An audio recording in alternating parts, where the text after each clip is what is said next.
चंदनपुर। कहने को तो एक छोटा सा शांत गांव था, जहां की सुबह खेतों की मिट्टी की सोंधी खुशबू से शुरू होती थी। यहाँ के लोग जितने मेहनती थे, उतने ही खाने पीने के शौकीन भी।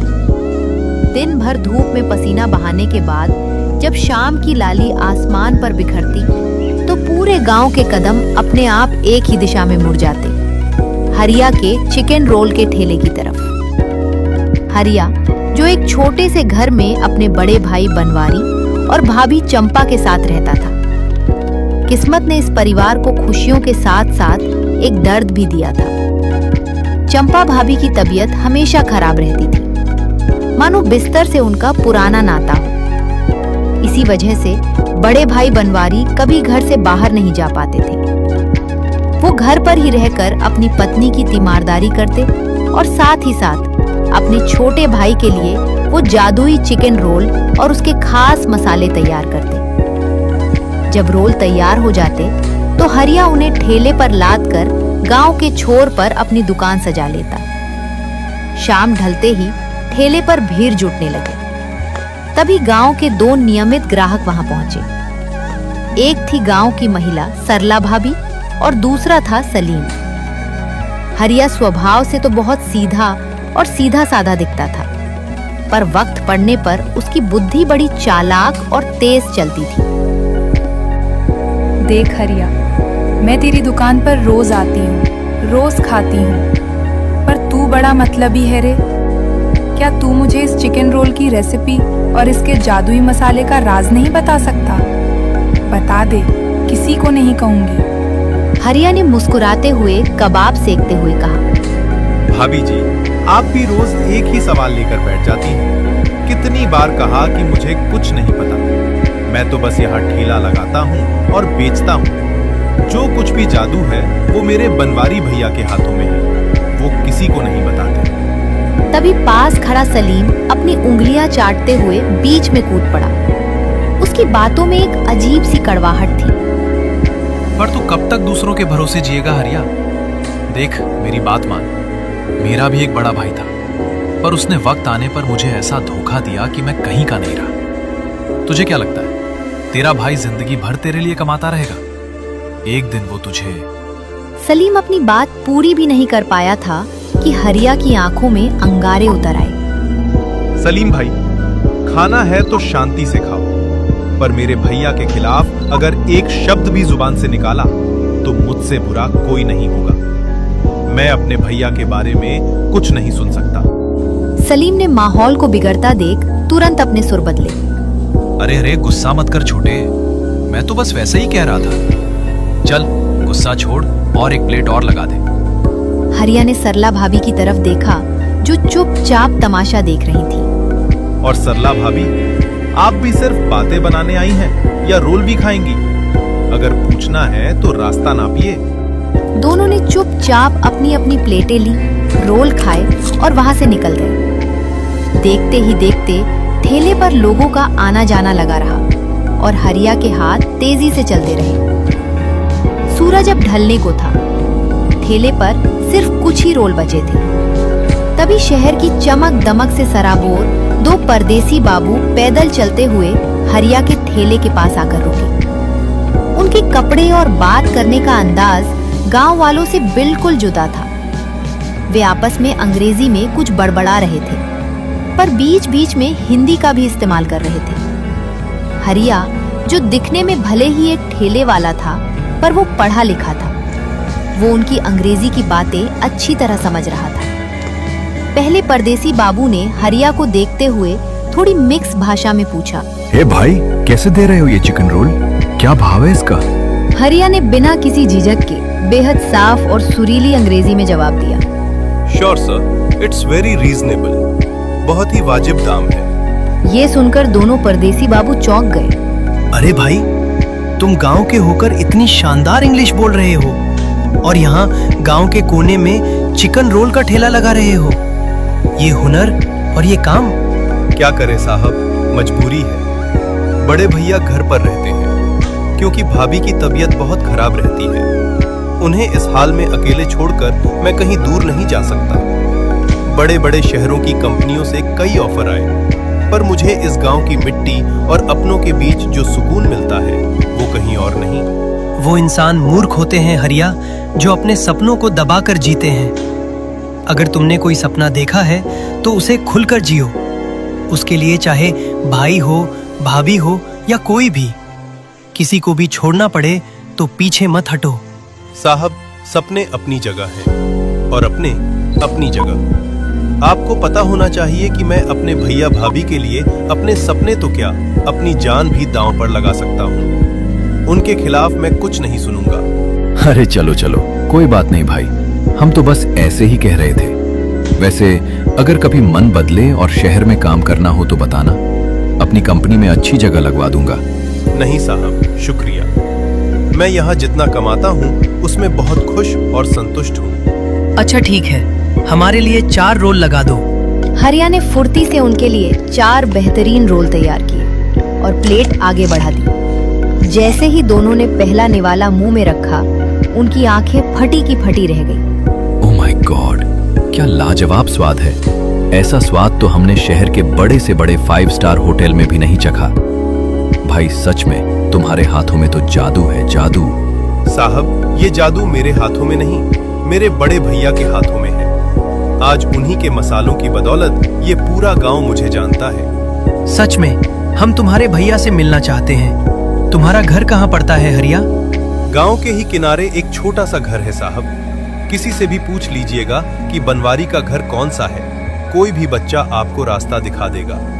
ठीक है, आज तो देर हो रही है, पर किसी दिन हम फिर आएंगे। और हाँ, सिर्फ रोल खाने नहीं, तुम्हारे घर आकर तुम्हारे भैया से मिलने भी आएंगे। साहब, मेरे भैया के हाथों का कमाल तो सब देखना चाहते हैं, पर वो खुद बहुत सीधे हैं, किसी से ज्यादा मिलते जुलते नहीं हैं। फिर भी आपका स्वागत है। धीरे धीरे रात घनी होने लगी। ठेले का सारा सामान खत्म हो चुका था। हरिया ने अपना ठेला समेटा और घर की ओर चल पड़ा। जब वो घर पहुंचा तो चारों तरफ सन्नाटा था। उसने दिन भर की अपनी गाढ़ी कमाई के पैसे चुपचाप भैया के हाथों में थमा दिए। थकान उसके बदन पर इस कदर हावी थी कि बिना कुछ खाए पिए वो खाट पर गिरते ही गहरी नींद के आगोश में समा गया। अगली सुबह बनवारी भाई, ओ बनवारी भाई, जरा बाहर आओ। हरिया, कहाँ हो तुम? बाहर से आती अनजान और रौबदार आवाजें सुनकर बनवारी और हरिया दोनों चौंक गए और घर के बाहर आए। राम राम भाई साहब, आप लोग कौन हैं? और इस सुबह सुबह हमारे गरीब खाने पर कैसे आना हुआ? इससे पहले कि वो कुछ बोलते, हरिया ने तुरंत आगे बढ़कर परिचय कराया। भैया, ये वही दोनों शहर के बड़े बाबू हैं जो कल शाम को ठेले पर आए थे। मैंने बताया था ना आपको, ये आपसे मिलने की बात कर रहे थे। जी बोलिए साहब, इस गरीब से क्या काम आन पड़ा? देखो बनवारी, हम शहर से यहाँ सीधे तुम्हारे पास एक ऐसा ऑफर लेकर आए हैं जो तुम्हारी पूरी जिंदगी बदल देगा। हम तुम्हें नकद 10 लाख रुपए देंगे, और सिर्फ यही नहीं, शहर के सबसे बड़े अस्पताल में तुम्हारी पत्नी का पूरा इलाज हमारी कंपनी अपने खर्चे पर करवाएगी। 10 लाख रुपए और भाभी का इलाज। ये शब्द सुनते ही जैसे उस छोटे से आंगन में हवा ठहर गई। बनवारी का चेहरा गंभीर हो गया, जबकि पास खड़ा हरिया हकबका कर रह गया। उसकी आंखें फटी की फटी रह गईं। बस बदले में तुम्हें हमें उस चिकन रोल का सीक्रेट मसाला और उसकी पूरी रेसिपी हमारे नाम करनी होगी। बोलो, सौदा मंजूर है? बनवारी, जो अंदर से फौलाद की तरह मजबूत और बेहद स्वाभिमानी इंसान था, उसने एक पल भी नहीं गवाया। उसकी आंखों में पैसों की चमक के लिए कोई जगह नहीं थी।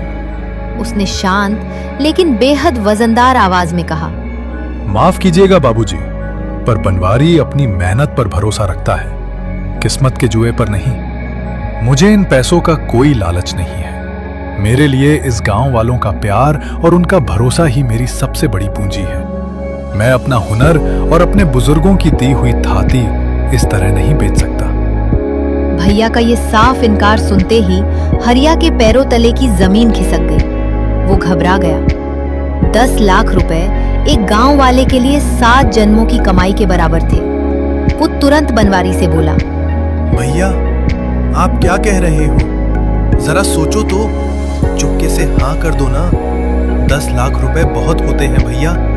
आपको नहीं लगता कि इतने पैसों में हमारा पूरा घर सुधर जाएगा, हमारी सारी गरीबी कट जाएगी। सबसे बड़ी बात, भाभी का बड़े शहर में अच्छा इलाज हो जाएगा। वो ठीक होकर अपने पैरों पर खड़ी हो जाएंगी। हम अच्छे पक्के मकान में रहेंगे और रेसिपी ही तो मांग रहे हैं, इसमें क्या बुराई है? छोटे, तू अभी बच्चा है, दुनिया की चालाकी नहीं समझता। आज अगर मैंने चंद पैसों के लालच में आकर अपनी ये रेसिपी इन्हें बेच दी ना, तो यही लोग इसे बड़े बड़े होटलों और शहरों में ले जाएंगे और वहां गरीबों का खून चूसेंगे। वो स्वाद जो आज एक गरीब मजदूर को चंद रुपयों में सुकून देता है, उसे ये तिजोरी में बंद कर देंगे। मुझे ऐसे अमीरों को अपनी रेसिपी नहीं बेचनी जो स्वाद का व्यापार करते हैं। मुझे चंद सिक्कों के लिए अपना ईमान नहीं बेचना। बाबूजी, मेरा अंतिम फैसला यही है। मैं आपको अपने मसाले का राज नहीं बता सकता। आप यहां से जा सकते हैं। चलो, कोई बात नहीं, मत बताओ। तुम्हारी किस्मत ही खराब है तो हम क्या करें? चलते हैं। दोनों गुस्से और खीज में बड़बड़ाते हुए वहां से चले गए। पर जाते जाते उनकी रहस्यमयी और घूरती हुई निगाहें कुछ और ही बयां कर रही थी। उनके जाते ही बनवारी ने गहरी सांस ली और हरिया से कहा, छोटे, जो बीत गया सो बीत गया। अब देर मत कर, सामान ले जाने की तैयारी कर। धूप चल रही है। मैं जल्दी से रसोई में चलकर चिकन रोल का मसाला और बाकी चीजें तैयार करता हूँ। बनवारी अंदर रसोई में गया और हमेशा की तरह अपने पूरे दिल से मसाले और चिकन रोल तैयार करने लगा। थोड़ी ही देर में रोल बनकर तैयार हो गए। हरिया ने उन्हें सलीके से रखा और भारी कदमों से ठेला लेकर गांव के उसी कोने पर पहुंच गया। अभी दुकान सजे कुछ ही मिनट हुए थे कि गांव के लोग अपनी शाम की भूख मिटाने आने लगे। हरिया लोगों को रोल परोस ही रहा था कि अचानक वहां का माहौल बदल गया। भीड़ के बीच से रास्ता बनाते हुए एक पढ़ी लिखी रसूखदार मैडम और उनके साथ खाकी वर्दी में एक पुलिस वाला ठेले की तरफ बढ़े। पुलिस वाले को देखते ही हरिया का दिल जोर से धड़कने लगा। गांव का सीधा साधा लड़का कानून और पुलिस के पचड़े से डर गया। उसके माथे पर पसीने की बूंदें छलक आईं। मैडम ने ठेले के पास आकर हरिया को गौर से देखा और पूछा, तुम ही हरिया हो? जी मैडम, मैं ही हरिया हूँ। बताइए मैडम, मुझसे कोई गलती हो गई क्या? मैं तो बस यहाँ ईमानदारी से। डरो मत हरिया, हम यहाँ तुम्हें पकड़ने नहीं आए हैं। दरअसल कल शहर के जो 2 आदमी तुम्हारे घर 10 लाख का ऑफर लेकर आए थे, वो मेरी ही विरोधी कंपनी के लोग थे। मुझे पता चला कि तुम्हारे बड़े भाई ने उनका वो बड़ा ऑफर सिर्फ अपने स्वाभिमान के लिए ठुकरा दिया। मैं ऐसे ईमानदार हुनर की कद्र करना जानती हूँ। जी मैडम, तो फिर आप यहाँ? मैं यहाँ तुम्हारे साथ एक ईमानदारी का सौदा करने आई हूँ। मैं चाहती हूँ कि मेरी कंपनी के फूड कोर्ट के लिए तुम मुझे रोज के 530 चिकन रोल बना कर दो। क्या तुम और तुम्हारे भाई मिलकर रोज इतने रोल हमारी कंपनी भिजवा सकोगे? रोज के 530 रोल का इतना बड़ा ऑर्डर? हरिया की आंखें खुशी से चमक उठी, लेकिन इस बार उसने सीधे फैसला नहीं लिया। उसने संभल कर कहा, मैडम, सौदा तो बहुत बड़ा है, पर मुझे इसके लिए अपने बनवारी भैया से बात करनी पड़ेगी। रेसिपी और मसालों का हक सिर्फ उन्हीं का है। बात करने की कोई बात नहीं, तुम आराम से पूछ लेना। लेकिन अभी तुम्हारे पास जितने भी चिकन रोल हैं, वो सारे के सारे पैक कर दो। मैं आज ही इन्हें अपनी कंपनी के लोगों को चखाना चाहती हूँ। हरिया ने खुशी खुशी फुर्ती से ठेले के सारे रोल पैक करके मैडम को दे दिए। मैडम ने उसे पूरे पैसे दिए और वहां से चली गई। अभी शाम पूरी तरह ढली भी नहीं थी कि हरिया खाली ठेला लेकर वापस घर पहुंच गया। इतनी जल्दी भाई को घर लौटते देख बनवारी हैरान रह गया। क्या हुआ छोटे, आज इतनी जल्दी घर आ गया? सब खैरियत तो है ना? भैया, आज तो गजब हो गया। शहर की एक बहुत बड़ी कंपनी की मालकिन खुद पुलिस वाले के साथ हमारे ठेले पर आई थी। उन्होंने हमारे रोल का स्वाद और आपकी ईमानदारी की कहानी सुनी थी। उन्होंने हमारे साथ एक बड़ा सौदा किया है।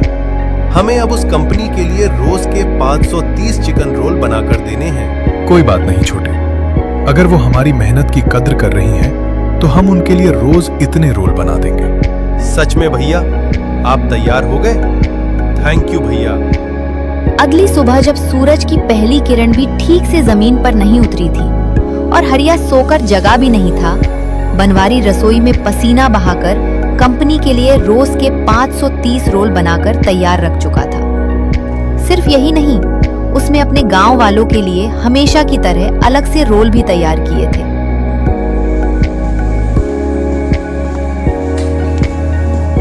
थोड़ी देर बाद उसके ठेले पर वही परदेशी बाबू आते हैं, रोल लेते हैं, पैसे देते हैं और चले जाते हैं। हरिया को समझ आ गया था कि हुनर के आगे अच्छे अच्छे लोग झुकते हैं।